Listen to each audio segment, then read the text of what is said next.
Tak je to fantastický pocit, pretože po toľkých rokoch odohraných v Poprade, odtrenovaných, tak je to pre mňa veľká podsta za dosťučinenie za celú moju kariéru.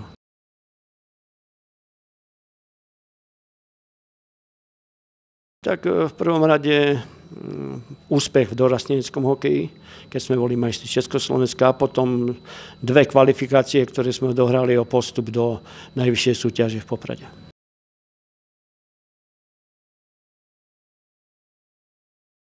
Tak pár vecí by sa dalo zmeniť alebo zmieniť sa o nich. Je to síce na dlhší rozhovor, ale ja si myslím, že v prvom rade pár takých vecí, čo sa týka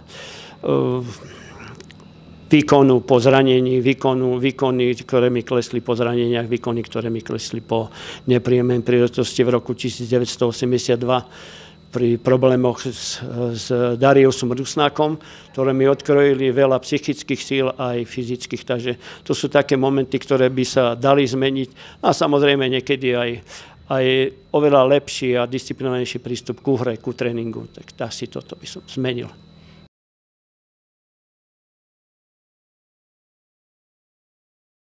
Tak samozrejme rodičom, pretože vyrastali sme v inej dobe, ako vyrastajú teraz tieto nové generácie hokejistov, ktorí mi umožnili hrať hokej.